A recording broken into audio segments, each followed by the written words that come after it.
Welcome. Hello and good afternoon. Welcome to the CO Awareness, How Aware Are You webinar, hosted by the National Carbon Monoxide Awareness Association, NCOAA, and presented by our partners at Kidde. My name is Sharon McNabb, President and founder of NCOAA, a 501c3 nonprofit located in Southeast Michigan, founded in 2015. After my family suffered years of low-level CO poisoning that was tragically misdiagnosed as traumatic brain injuries, seizures, anxiety, depression, COPD, and eventually early onset Alzheimer's. NCOAA believes CO poisoning is 100% preventable, and we are working with amazing partners like Kidde to ensure the right technology is located in the right places and the public has accurate information to be able to protect themselves and their families from this silent killer. NCOAA's work will be complete when CO poisonings are a thing of the past, a relic. Timing of this webinar could not be more perfect because November is CO Awareness Month. And thank you so much for joining us today. I want to take a moment to thank Kidde for their time and collaboration. We support our partners in their effort to share critical life safety information, and we hope you will find this webinar valuable. Throughout the presentation, if you have questions, please enter it into the Q&A feature.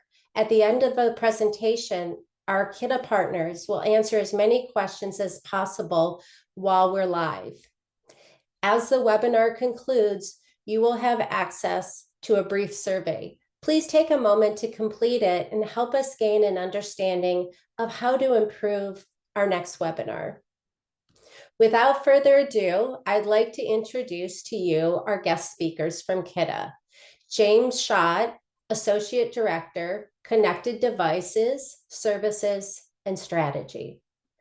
And Stephanie Brzezinski, Senior Manager, External Communications. And I am very excited to hear from our celebrity guest speaker, Bodie Miller, one of the most talented ski racers in the world and 6-time Olympic medalist. He'll share his family's tragic personal experience with carbon monoxide poisoning. We look forward to hearing from Bodie shortly. Now, please allow me to turn things over to James Schott. James, take it away. Thank you so much, Sharon. Thank you for that warm welcome. Thank you to the NCOAA for this time today and for all of you out there joining us to learn a little bit more about CO safety. I want to take a moment before we dive in to a Carbon Monoxide 101 to introduce you a little bit to Kidde, tell you who we are and what we do. Kidde is a life safety manufacturing company. We make carbon monoxide detection products, which again, I'm excited to talk about today. But in addition to that, we make smoke alarms, smart home devices, fire suppression, fire extinguisher products, ladders, and other accessories. We've been a leader in fire safety for over 100 years since we were founded by Walter Kidde all those many years ago. And we are North America's #1 home fire safety brand. Really, our goal is simple. We want to do our part as a leading home and fire safety company to help protect you from every moment for everyone. That's a little bit about Kidde. And now I'm excited to to talk a little bit about carbon monoxide. And as Sharon mentioned, talk to you about the dangers and how we can stay protected from it in the future. So what is carbon monoxide? Let's start with the basics. How is it produced? What does it do? How do I know if I might be exposed? Well, carbon monoxide, Sharon mentioned, is also known as the silent killer. It's deadly, colorless, or an odorless poisonous gas that poses significant risk as it cannot be seen, unlike smoke or maybe other airborne dangers that we may be able to see. That's what makes it so killer. It is produced by the incomplete burning of fuels like coal, wood, charcoal, oil, kerosene, propane, natural gas, which, as you might imagine, those are a lot of fuel sources for various power or various appliances and other things that we find in our home. What does incomplete burning mean, by the way? I always use the example of orange flames being present on a gas stove. If you're going to a gas stove, turning it on, you may see some orange pop up. That may indicate that the natural gas there is not combusting completely. Maybe it could be from a dirty burner or debris on the stovetop or something like that. And that could indicate that because of that incomplete burning, that a small amount of carbon monoxide may be leaking. We'll talk a little bit about later on about the importance of ensuring and continuing maintenance of gas burning appliances in your home, and to make sure they're working as expected to avoid these kinds of things. But in addition to gas stoves, there's a lot of common household appliances produce CO. Hot water heaters, furnaces, portable generators, our cars, lawnmowers, fireplaces, pellet wood burning stoves, and yeah, even power washers. So CO can be produced from a lot of different household items, and it's important to understand why and why it's harmful and what the symptoms are if you're exposed. So this is something that I get a lot working on these types of products. What's the difference between CO and CO2? Even when I first started at Kidde and started working on these products, I would catch myself sometimes confusing the two or going back and forth. But the makeup of the two gases are, even though they're slightly different, their differences in effects are extreme. Carbon monoxide, which we're obviously talking a lot about today, is not a natural gas. As I just said, it was a result of an incomplete combustion during the burning, and when exposed to it, it can be extremely fatal. I always use the example of the orange flames, which I talked about, but when you have other instances like you're close to a water burn, if there's an issue with you're next to a car, you're next to a water heater that's leaking or something like that, you can be exposed to high levels of CO very, very quickly that can be extremely life-threatening. Carbon dioxide is a natural occurring gas. It is required for life on Earth, and it's mostly harmless. Fatalities from CO2 are rare, and it would require a massive amount of CO2 with no oxygen present in the air to be deadly. So CO poisoning and its symptoms. CO enters the body when we breathe. CO poisoning, as you heard Sharon say, can be confused with a lot of other health effects like the flu, food poisoning, and other illnesses that are out there. Some symptoms include shortness of breath, nausea, dizziness, lightheadedness, or headaches when exposed to even just small amounts of carbon monoxide. The biggest difference between CO poisoning and the flu, for example, is that you typically will not have a high fever with CO poisoning. That's really critical to understand. However, there have been reported CO poisoning cases of people maybe experiencing low-grade fevers, but really that's one of the key differences to knowing, hey, you might be exposed to CO poisoning. High levels of CO can be can be very fatal, sometimes causing death just within minutes. The concentration of CO, which is measured in parts per million in the air, is a determining factor in the symptoms for most adults. Most CO deaths occur in the colder months of the year. You heard Sharon say November is the awareness month, but we see most or almost half the deaths occurring during November, December, January, and February. This is because people tend to use those gas-powered heating appliances I mentioned a little bit earlier, like furnaces, space heaters, or even backup generators when it's cold outside and there might be power issues. I remember here, I live in North Carolina, I'm reminded of a tragic incident that occurred a couple of years ago during a very cold spell here in North Carolina, where there was a lot of power outages and it was very cool. A gentleman started a backup propane generator in his enclosed garage, and because it was enclosed and he had no CO alarm present, he unfortunately died from that incident. It's examples like these are why they're so important on how CO is produced and what the symptoms are to try and avoid those terrible incidents. So as I mentioned, concentration levels of CO are measured in parts per million. With this graphic that you can see here, the higher the ppm, the worse symptoms a person will experience. And the time of this too, as you'll see on the graphic, is critical, right? The amount of time you're exposed to CO also is critical in understanding the impact that CO may have when it comes to your health. And then keep in mind, and it's important, as shown a little bit here on the graph, you can be poisoned by a small concentration of CO over a long period of time. And what Sharon shared, it can be over years even. You can be poisoned by a high concentration of CO in a very short period of time if exposed to such a high ppm in such a short amount of time. Those life critical situations are a particular need on why you need Kidde alarms like the one you see on the graphic to alarm you and alert you to those life critical situations. What makes CO poisoning tricky too is it can vary from person to person. Vulnerable groups like babies, the elderly, folks with lung or heart issues, and yeah, even pets can be impacted by CO quicker than the average healthy adult. If your CO alarm sounds or you think you or your loved ones have been exposed to CO, this is a critical situation. You should move everyone, including pets, outdoors and immediately call 911. You do not want to re-enter that home until first responders are there with the right equipment to evaluate the situation, assist you in ensuring that the home is safe, and giving you the all clear. Re-entering the home in that situation is not the right idea. So this is great, but where do I install these in my home? Where are the types of places to stay protected and to be alerted from CO incidents should I be installing and placing my alarms? It's a question we get asked at Kidde a lot. You need a CO alarm on every level of your home, including your basement if you have one, and placed outside of sleeping areas. It doesn't hurt to have one in your bedrooms as well, because you spend most of your time there at night. And so when there is an incident, to be alerted right when you're there and have it close to your bedroom would be a smart thing to do as well.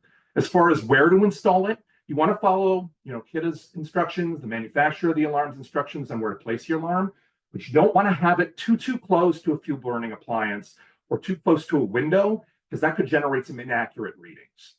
Depending on the size of your home, you may need more than one CO alarm on each level of your home as well to make sure you're adequately protected. Ultimately, the more CO alarms you have in your home, the more coverage you're going to have and the better protection you have and the peace of mind to know that you're protected from carbon monoxide.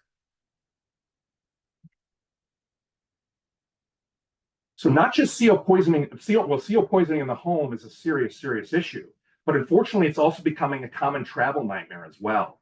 We've seen headlines like the two that you see there on the right, with tourists abroad and even here at home dying from accidental CO poisoning while on vacation.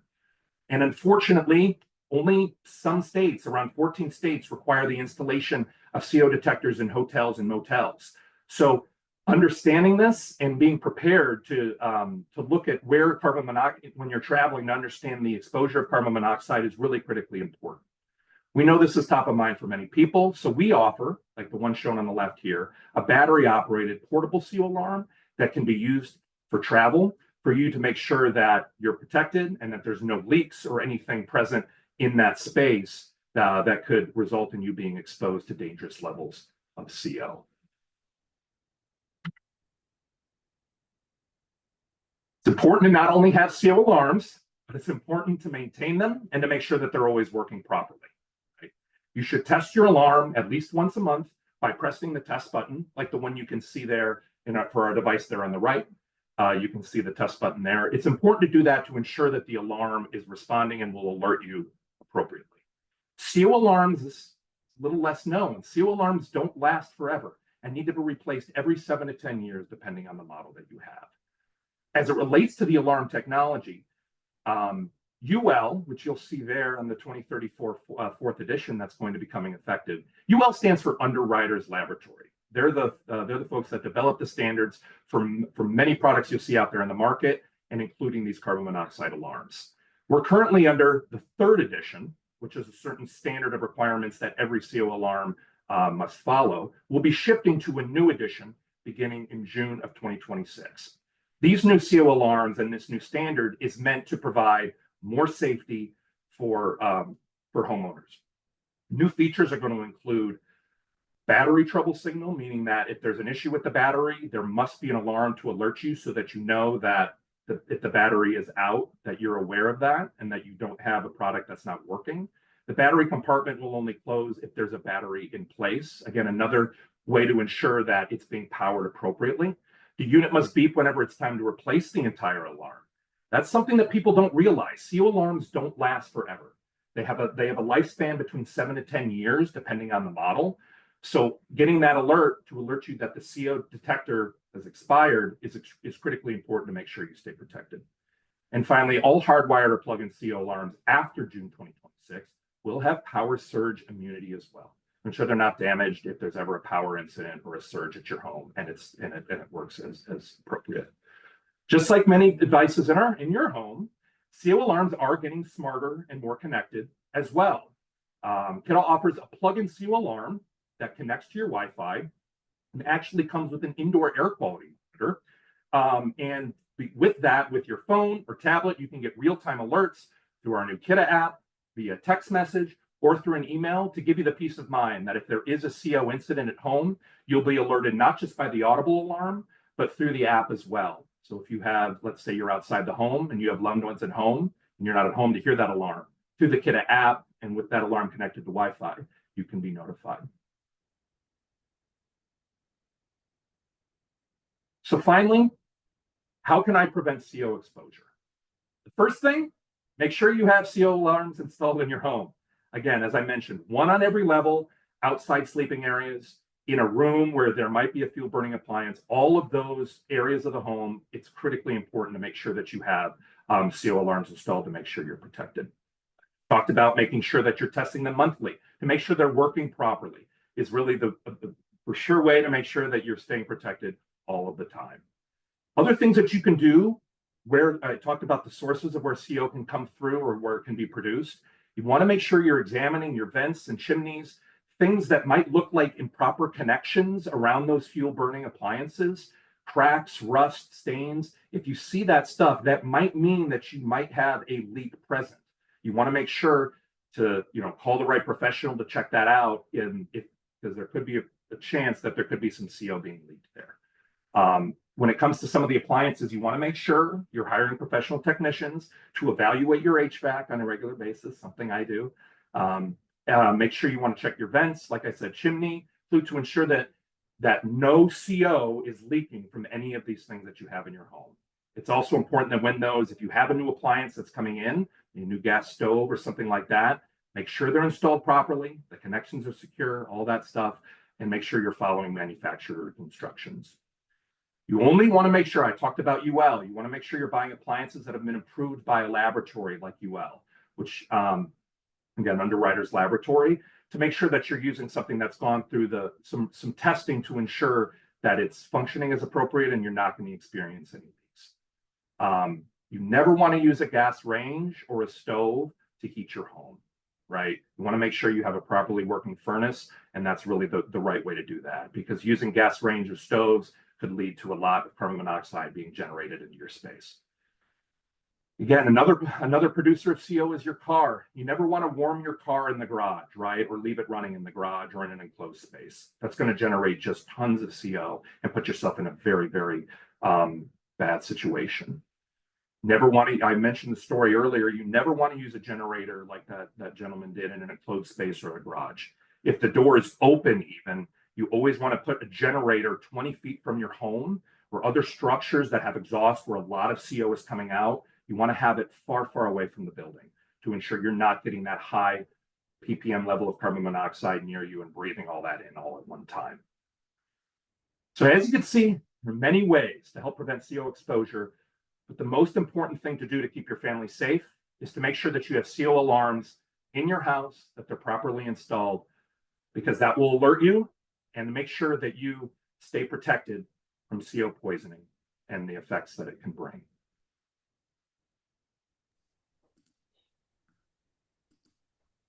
Thank you, James, for that very important life safety information. Now it's a great honor to introduce Bodie Miller, professional skier and 6-time Olympic medalist. Welcome, Bodie. Thank you. Yeah, and I appreciate that intro from Scott. I think or from James, sorry. I think it's really important to sort of recognize the educational component as well. From my side, we'd had carbon monoxide detectors in our house, really in several houses I'd owned, but I don't think we spent the time sort of really educating ourselves about symptoms, but also just about the nature of the gas. I mean, something that James didn't touch on, it's a really heavy gas. And that leads us to the story of my kids getting carbon monoxide poisoning while they were outside. And that was just something I feel like I should have known. And I've made a point of trying to encourage people to educate themselves and discover, you know, sort of where this can be a threat and where it's not only in the home. And in this case, we had a big heavy crane outside in our yard, in our driveway, but our driveway has a big bank on one side that goes all the way around. It loops right to our house, and it kind of creates a big horseshoe, with pretty decent bank on both sides all the way out our driveway. And the crane had been operating there, and my kids were outside watching the crane move a hot tub, and they love heavy machinery. And it was about 3 hours they were on and off, mostly out there. And because they were sitting right on the ground, and carbon monoxide being such a heavy gas, it really does settle. And I use the analogy to dry ice. If you want a good example of kind of the nature of carbon monoxide, you just put dry ice in a bucket of water, or a tray of water on your counter, and watch what it does. It kind of stays real low and creeps off and finds the lowest spots. And it's pretty slow moving, without wind. And in this particular case, it was really calm, zero wind that day. And it was a really, I would say, fortunate relationship with Kidde that had sort of informed me that was something to identify really quickly when they started saying, I have a little bit of a headache, and they were dizzy. They were kind of like tipping around. And it's really scary when a kid has symptoms, because you just don't know how to articulate, at that age, what's going on. And I don't think they know. I think that's one of the other pieces, is people who are exposed to high levels of carbon monoxide over a short period, or lower levels over a longer period. It's disorienting. You don't necessarily, your cognitive processing is different, and it's hard to identify what's going on. That's why the alarms are so critical, is that can sort of cue you. Oh my God, this is what's going on. It's not just I'm feeling like I'm getting sick, or I feel confused or slow. In this case, luckily, the work we'd done with Kidde before, we sort of got to it pretty quickly and took them to the emergency room. And sure enough, all of our three smaller kids had carbon monoxide poisoning. Our nanny had lower levels, but that's, again, because she was only a couple feet higher than they were off the ground.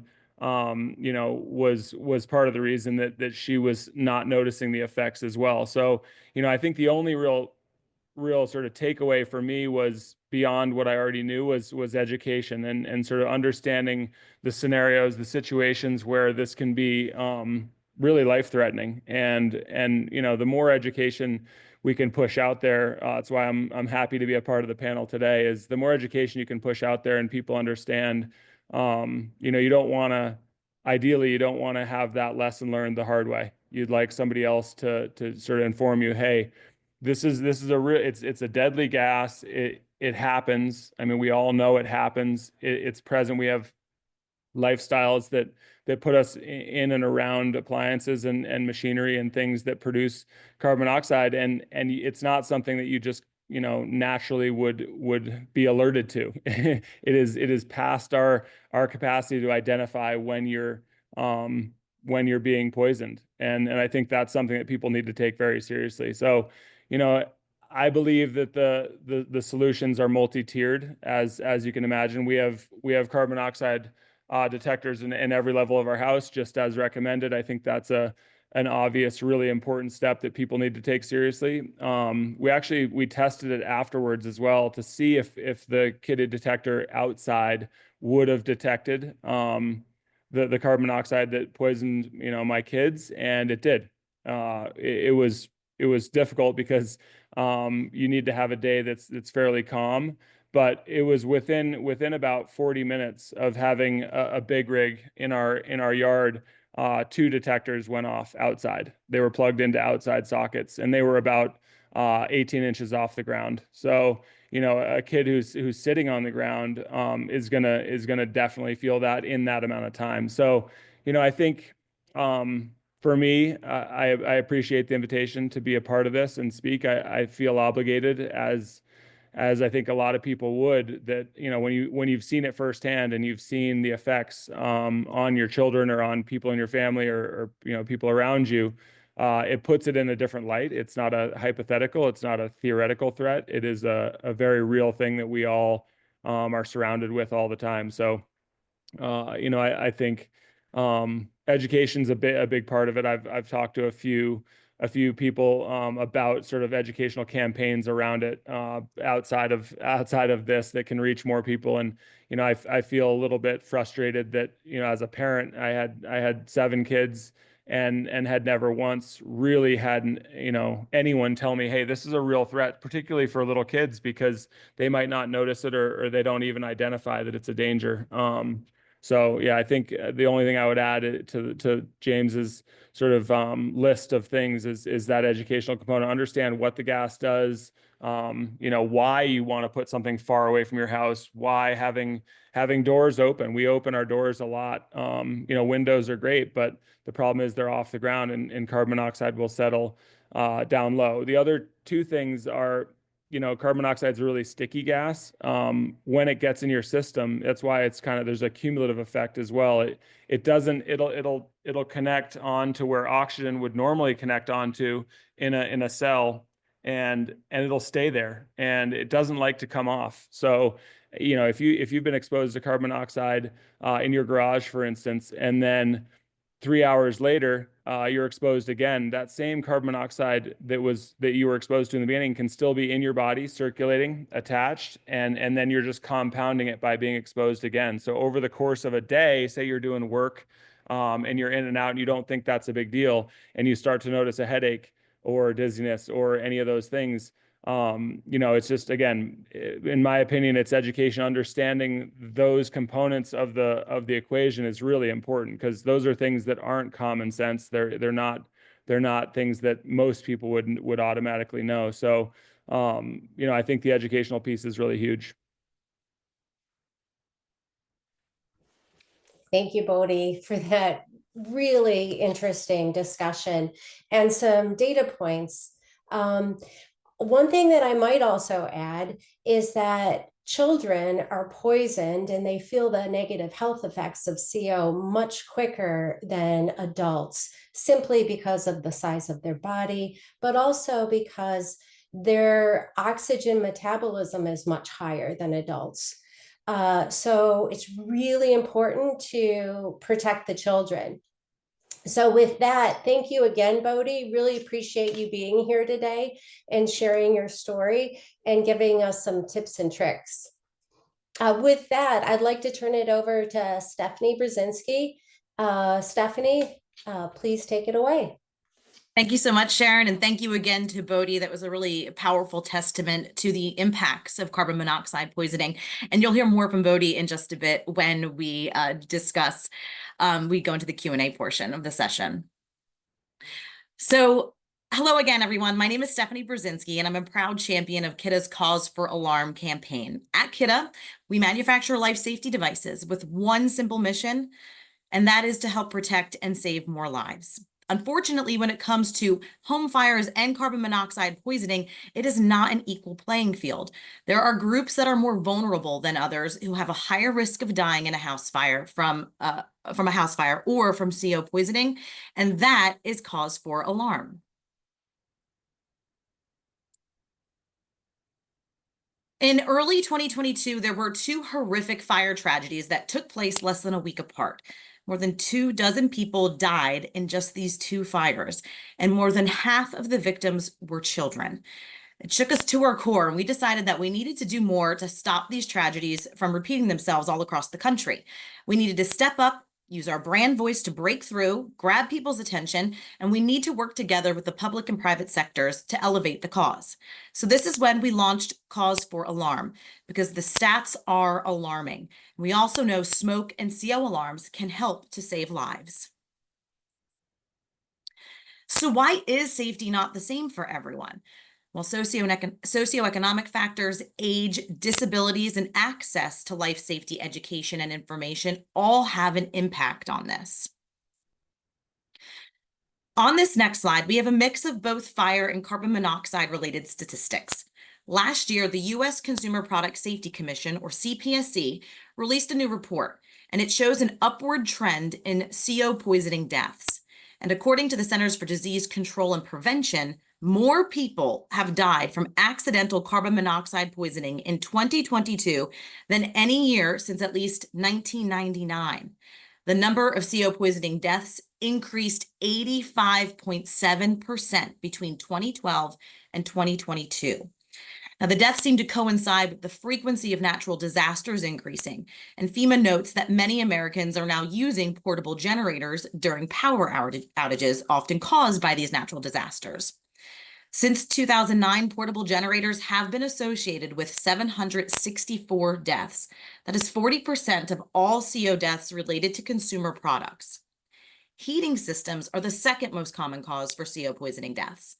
And these statistics continue to repeat themselves day in and day out. At Kidde, we would like to put a stop to it.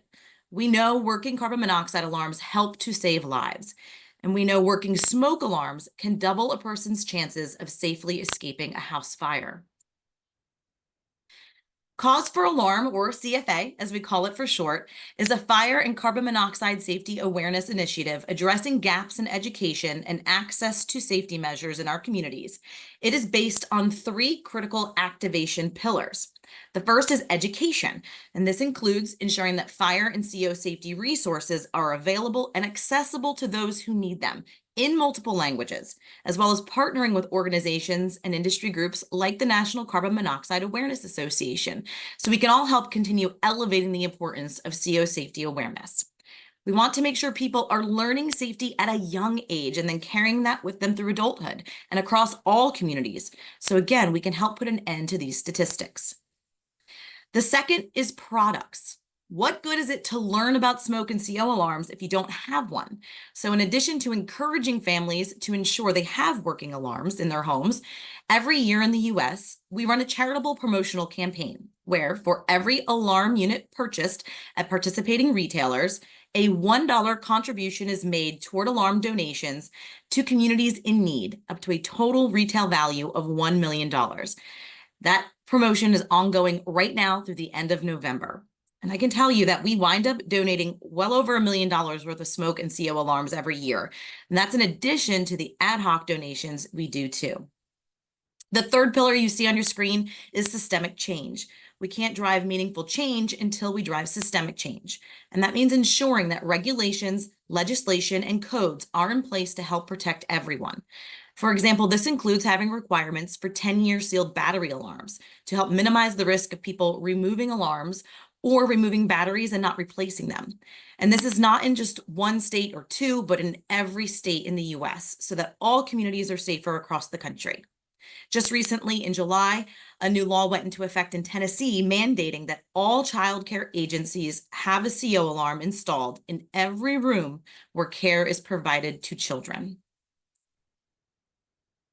So let's look at the evolution of our Cause for Alarm program. In 2022, year 1, we highlighted the fact that fatal residential fires disproportionately affect African Americans, who have nearly 2 times the risk of house fire deaths versus other groups. We created an eye-catching mural in the Bronx, not far from the scene of that devastating fire, and we enlisted the help of celebrity actor Jesse Williams from Grey's Anatomy, whose brothers got involved too, because one happened to be a firefighter in New Jersey and the other an artist, and it spoke to all 3 of them. They all wanted to participate in our cause.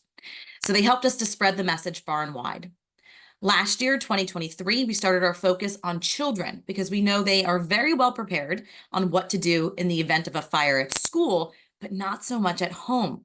So we enlisted the help of quarterback Kirk Cousins to help us raise awareness of the importance of not only having working smoke alarms, but also a fire escape plan. So kids know what to do if they hear beeps that last. And beeps that last also apply to your CO alarms. They hear them go off, they need to know what to do. So here's a sampling of some of the educational materials that we have created and that are available right now. In the US, we have a bilingual English and Spanish safety toolkit, which includes educational information on fire and carbon monoxide, as well as fun activities for both families and children to work on together, including our new crossword puzzle that's available for older children and adults this year. We also have a sing-along jingle called Beeps That Last, Get Out Fast, and it helps children learn what to do in the event of a fire emergency. As we entered our third year of our CFA program, we prioritized the power of testimonials, hence why you just heard from Bodhi today. Also, to help inspire people to prioritize fire safety, we have a new music video called The Living Jingle. It is an emotional plea and call to action directly from the voices of children who have been impacted by house fires. And multi-platinum recording artist Jordan Sparks helped us to amplify our message this year. Additionally, each of the 5 children featured in the music video shared their personal survival stories with us. Watch this.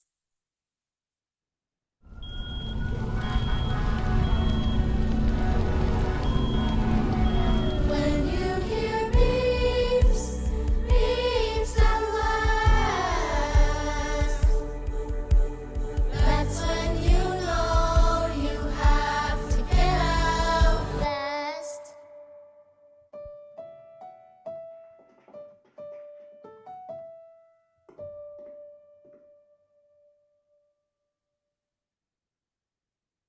So that was the 30-second version of our living jingle, which we encourage all of you to please go and watch the full-length video. It's available on our Kidde YouTube channel right now. And you can also hear the survival stories of each of those children, and it is extremely powerful testimonial. In addition to music, we are leaning into the power of those testimonials, so I want to share one with you now.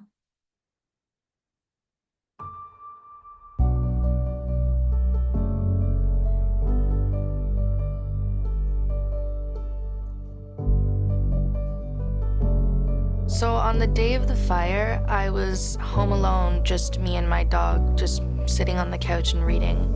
I had gone upstairs to go to the bathroom, and when I was done, I heard the smoke alarm going off. I ran out and I started seeing smoke coming out of all of the vents. The fire started in my furnace room in the basement.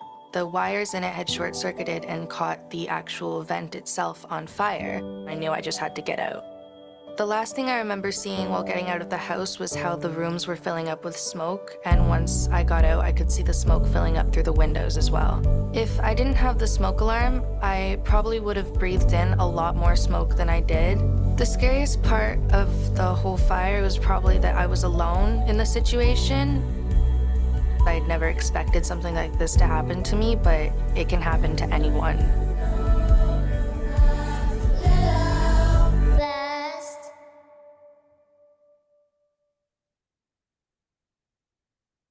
That was Annabella, who you just heard from.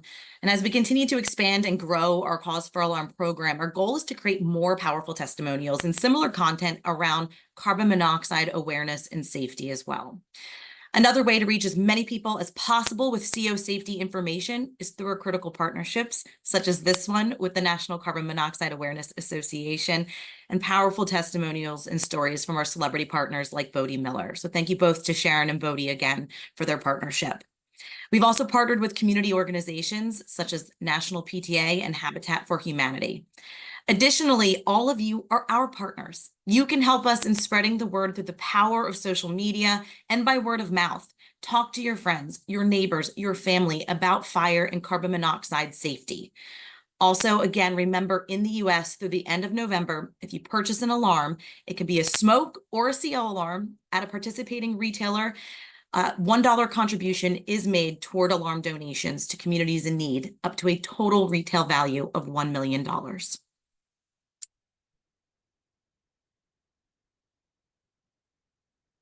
So if you would like to learn more about our Cause for Alarm program, you can go to causefораlarm.org. If you live in Canada, you can go to causefораlarm.org/Canada. By joining forces and working together, we can have a greater impact and help to protect and save more lives. So thank you so much again for joining us today to learn about carbon monoxide safety and our Kidde Cause for Alarm program. I'm going to turn it back over to Sharon. Thank you so much, Stephanie, James, and everyone at Kidde for that great presentation, and to Bodhi for his compelling personal story. Now it's time for Q&A. Remember, at the end of the webinar, you'll see a link pop up on your screen to take a brief survey. Your opinion matters, so please take a moment to answer just a couple of questions and inform us about this and future webinars and how we can do better. Now let's get to the Q&A. So enter your questions into the Q&A feature and the Kidde team will take as many as they can live. Stephanie, back to you. Thank you so much again, Sharon. We did also ask for you to submit some pre-submitted questions, and we got a lot of them prior to joining the webinar. So I do want to start there, and I would love to start with Bodhi, if you can, Bodhi. One of the questions that we received was, what types of symptoms did your children present after being exposed to carbon monoxide that led to their diagnosis? Yeah, the first thing was, so I had just left. I was there for most of the time that the crane was in our driveway.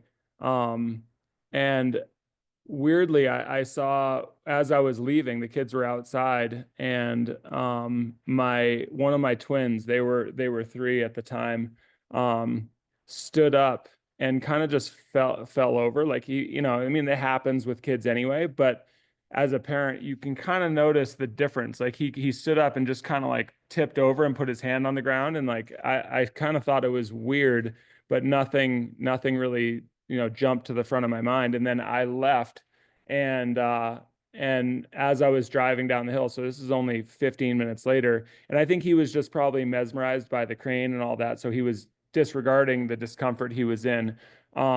And my wife said that Axel had a stomach ache, or his stomach felt weird, like he had, and that, to us is sort of nausea. I mean, whenever they say they have a stomach ache, it's kind of hard to, again, interpret. I mean, that's part of the challenge with this is with kids particularly. It's hard to get a clear sort of diagnosis. And it wasn't till I was at the bottom of the hill that it kind of registered to me of what it could be. It was another 5 minutes. I just said, well, okay, have him lay down. She gave him some activated charcoal for his stomach, and then he said his head kind of hurt too.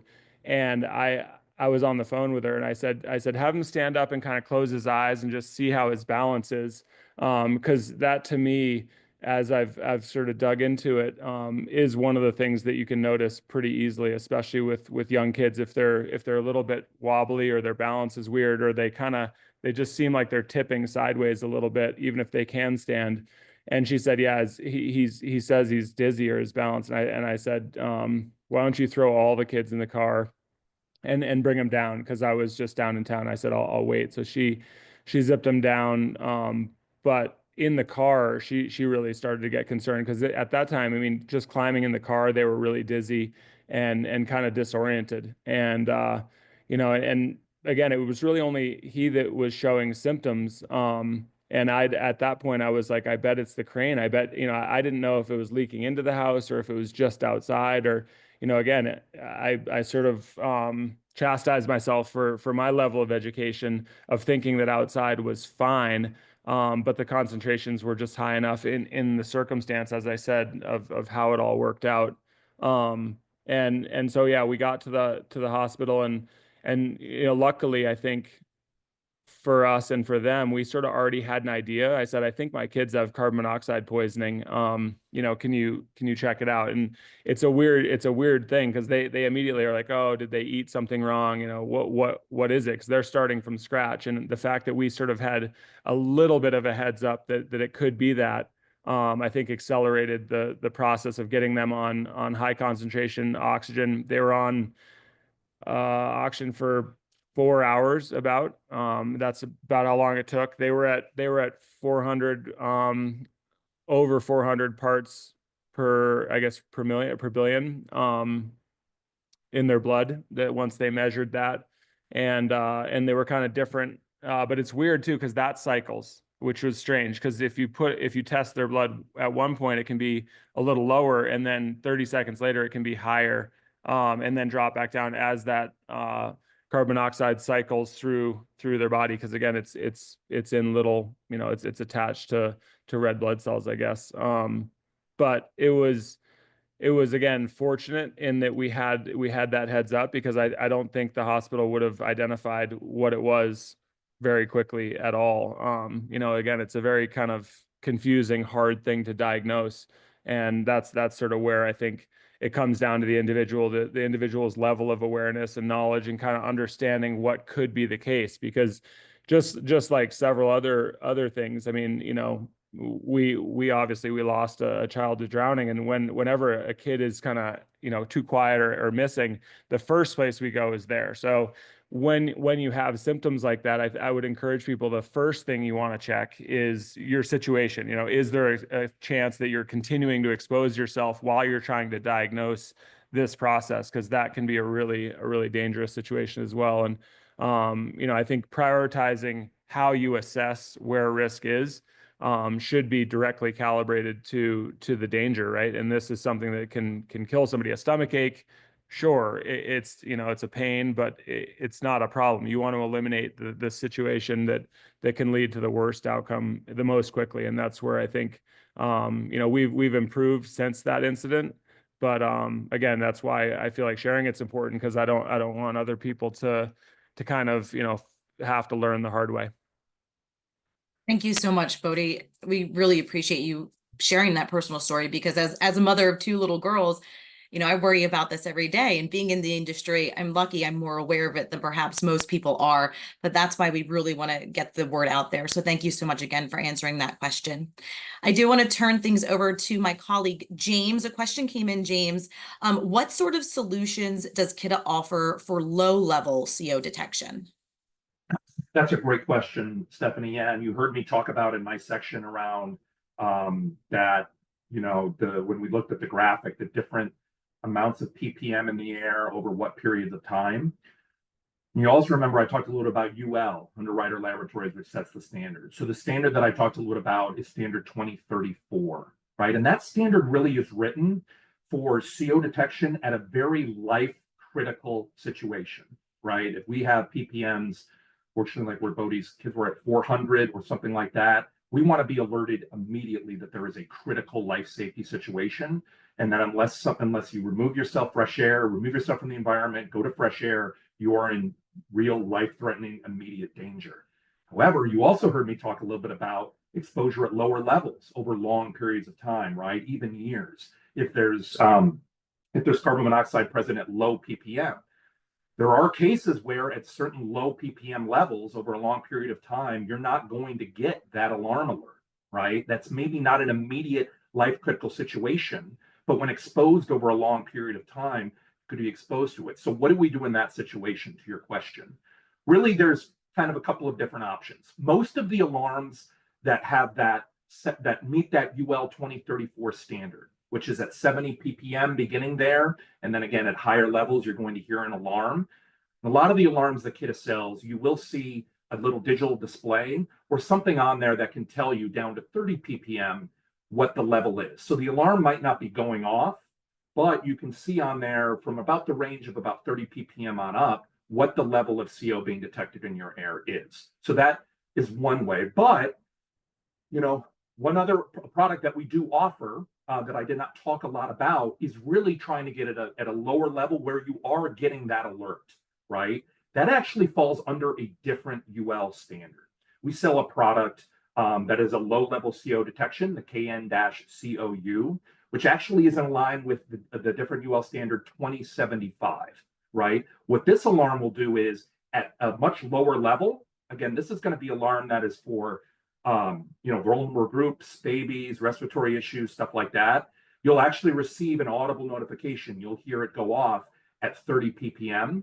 And our product will actually tell you going all the way down to 10 ppm that detector will go off.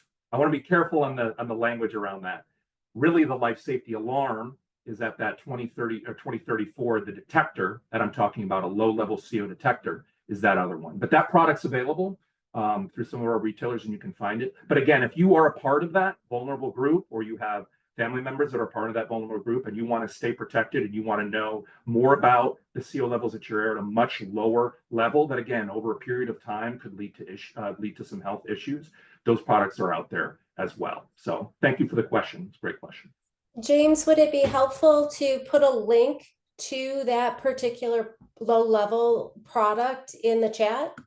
Yeah, we could do that. I could try and do it. Yep, certainly. Thank you so much, James. Yeah, if you wouldn't mind doing that, I'm going to go back to Bodhi because we have another question for you, Bodhi. A question came in, and this is something that I think a lot of parents struggle with.